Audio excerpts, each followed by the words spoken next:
In today's episode, let us review how the British continued their crimes, brutality, and inhuman practices in Hindustan.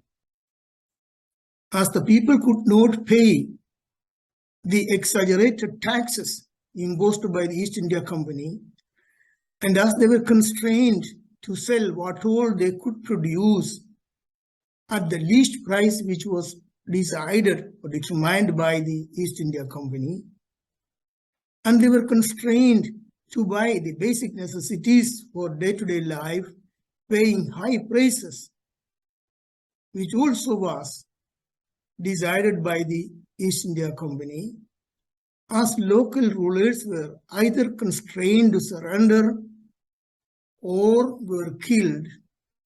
Any attempt to express the disagreement or resistance were brutally suppressed by pointing the guns or the swords.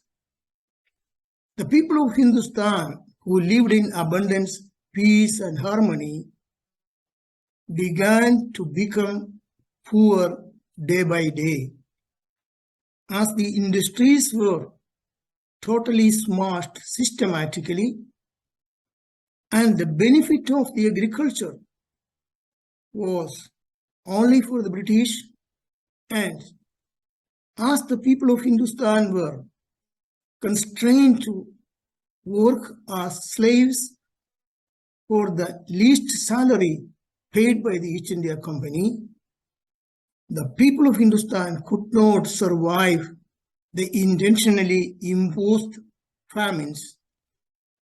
So they began to die day by day. Almost all agricultural products were exported to Britain or to the rest of the European continent, whereby terrible famines were intentionally imposed in Hindustan, which was the richest country in the world until the arrival of the British, that is, until AD 1600. And at the same time, the British began to enjoy exaggerated luxury with the wealth plundered or looted from the people of Hindustan.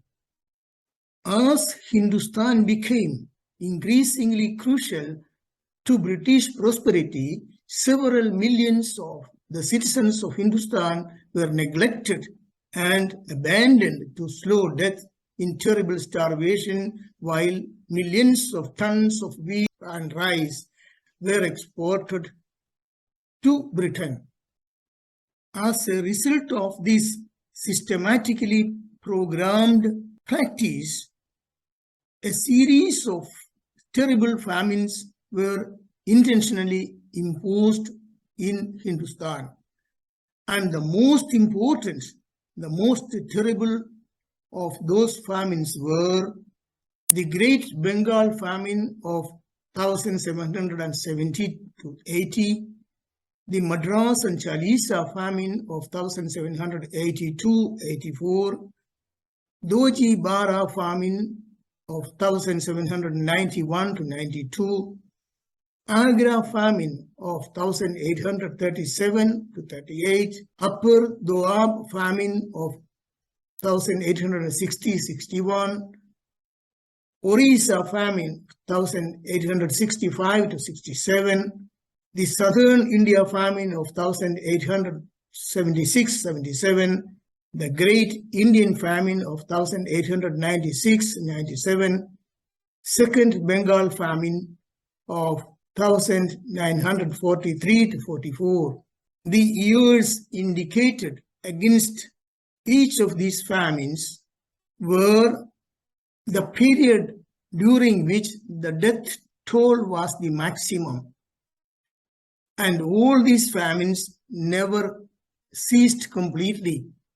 So now let us see some of the terrible scenes of those famines, the sufferance of our ancestors, and at the same time some of the scenes of the exaggerated enjoyment of luxury by the British. Please pay your attention to compare the photographs of both these extremes. Today, we shall see some of those scenes during the Great Bengal Famine. This is one of the hundreds or even thousands of terrible scenes of the Great Bengal Famine of 1770, during which the death toll was about 10 million. Please observe what our ancestors, who were citizens of the richest country in the world until 1600, had to suffer by the criminal activities of the British. And these are scenes of luxury enjoyed by the British during the 16th to 19th century, and thereafter creating terrible famines and cruel holocaust in Hindustan. See this picture. All these were citizens of Hindustan, which was the richest country, until the arrival of the British, in spite of what all terrible disasters were committed by those who came from the Arab world and the Mughal world, and also by the Portuguese. In spite of all those crimes and brutality and looting and plundering committed by those invaders in Hindustan,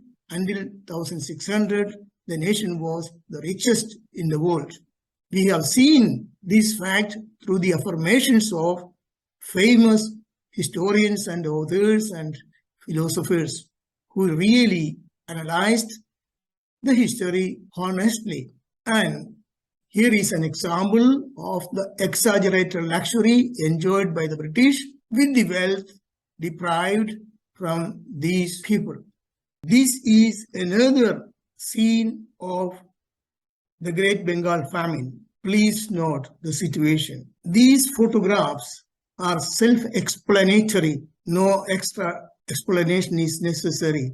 And compare this situation to this, which was the result of the exploitation of the wealth of these people who were dying.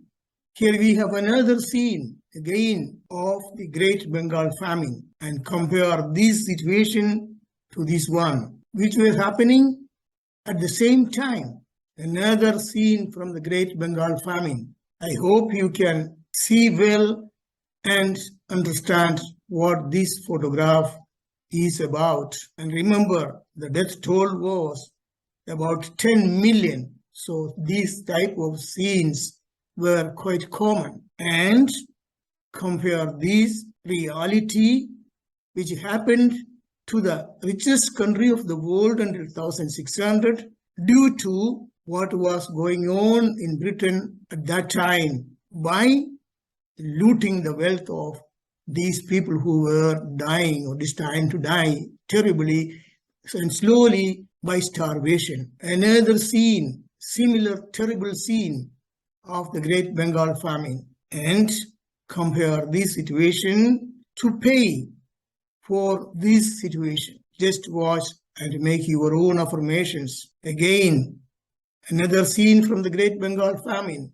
This innocent girl destined to die, abandoned somewhere on the ground. Who can deny that this little girl abandoned to die in such a terrific situation was the member of a family which was living in harmony, felicity, and in abundance. And due to the activities or due to the terrible crimes committed by the British, this innocent child was destined to be abandoned like this and die slowly by starving, while others enjoyed exaggeratedly with the wealth deprived from these people during the invasion and looting of Hindustan by the Arabs and the Mughals. Millions and millions of people were killed, but the vast majority of them were killed by cutting the throats. So the death was instant. The sufferance, the pain was only for a few seconds or minutes. But just think about the scenes we have seen now, and just think how slowly and how terribly those people died. So what was committed by the British was 100 or 1,000 times more terrible than what was committed by the Arabs and Mughals, and more close to what was done by the soldiers of Francis Xavier of the Portuguese during his attempt to convert the people of Goa to Christianity, and also the same attempt by the Islamic invaders to convert the people of Hindustan to Islam. Those activities were extremely cruel and terrible, but the slow death caused by the intentionally induced famines in Hindustan by the British was several hundreds or thousands of times more terrible than the assassination of millions of the citizens of Hindustan by the Arabs and the Mughals.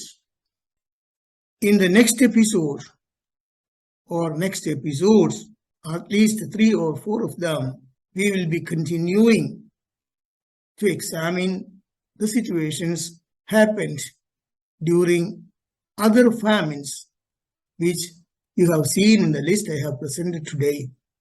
See you in the next episode. Jai Hind.